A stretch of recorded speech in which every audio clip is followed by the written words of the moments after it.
Hi guys! Welcome back ulit dito sa aking channel. So, Gia Insta Review here.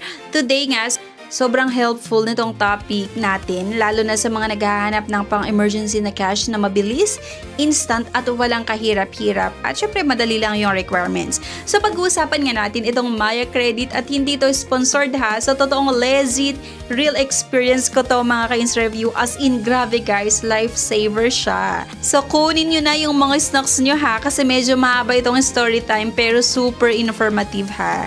So, ganito kasi guys, may PLDT internet bill kami na due date na pala, pero hindi ko na malayan, busy sa gawaing bahay, tapos nasa probinsya pa kami. So now yung pera namin nasa co-op, 'di ba? Naka-deposit. 'Yun naman yung uso dito sa province. At kung alam nyo yung co-op system, hindi siya parang bank na ATM lang, withdraw ka na anytime.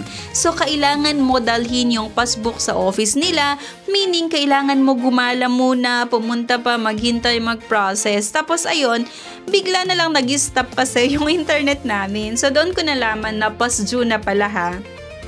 So, alam mo yung feeling na may kailangan kang gawin online tapos wala ka na palang internet. So, napaka-stress talaga, no? Buti na lang talaga, meron akong Maya Credit. Kung makikita nyo, 10,000 ang credit limit ko ha. Pero ayan, nagamit ko na nga rin yung 10,000. Ayan, use na siya. Meaning, nagamit ko talaga siya sa pang-emergency. Kung hindi dahil kay Maya Credit ha, hindi kami makakabayad ng PLDT agad-agad at hindi ko agad-agad magamit yung internet namin. So, what I did is, nag-transfer ako ng 1,500 from my Maya Credit papunta sa Maya wallet ko. And guys, as in agad-agad pumasok ha.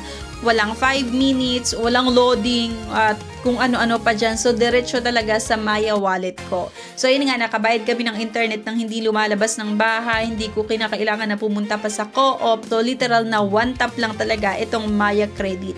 Pero hindi lang yun ha. May time pa ha, mga ka-Insta Review, na kumuha kami ng passport. Tapos, ayan, syempre may mga babayaran na naman like 1,200 lang akong cash. So ayan, isang tap lang ulit sa Maya, nakabayad na naman ako sa pang-passport ng anak ko. So again, transfer to wallet nga, bayad, at yan na, tapos na, nakabayad na. So grabe guys, kung may emergency ka talaga or may kailangan kang bayarang biglaan, ang daling lapitan itong Maya Credit. Ayun na nga, ito mga ka-Insta Review.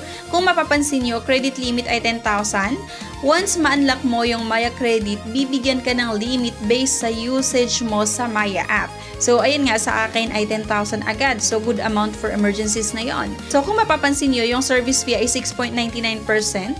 So, super affordable na for credit line ha. Kasi usually sa ibang apps, mas mataas pa. Every 27 yung nakalagay dito ha na cut off. So, every time na ginagamit mo before 27 ay papasok sa bill mo. So, ang due date is 15 days after cut off. Meaning, ang due date ko ay every 12 ng following month. So, ang luwag ha, 15 days is a good grace period no mga ka-Insta Review. So, ang outstanding balance, ayan, 10,705 kasi nga ginamit ko talaga. Sama na dito yung use credit, service fee, DST taxes, any overdue penalties, and other. So, kita mo lahat talaga sa app nila. Para sa mga hindi pa familiar, itong Maya Credit kasi, nag-o-offer nga sila ng credit line. So, depende sa usage mo, yung i-offer nila ng credit line mo. So, pwede mong gamitin ito pambayad ng bills or kung gusto mong mag-load, pang shopping, QR payments, wallet transfer, at sa mga pang-emergency cash na lang din talaga.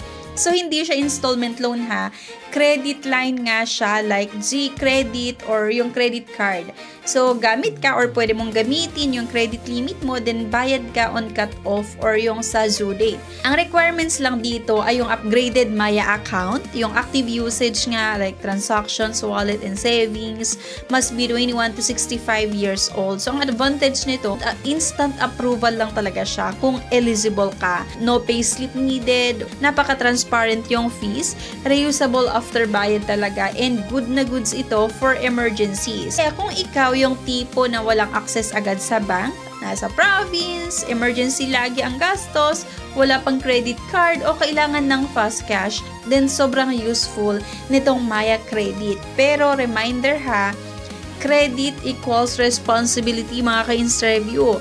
Kung hindi ka magbabayad on time, may penalty fee ka na. So tip ko lang ha, gamitin mo lang talaga itong Maya kung kailangan talaga. Bayaran mo on or before yung due date always track your transactions. Perfect itong Maya Credit for students, di ba? 21 pataas, naka-work from home user, yung mga small business owners, di ba? Parents na may emergency needs, at ikaw na nasa province na mahirap ang access sa cash. So since kaya mong i-transfer to wallet, sobrang flexible talaga.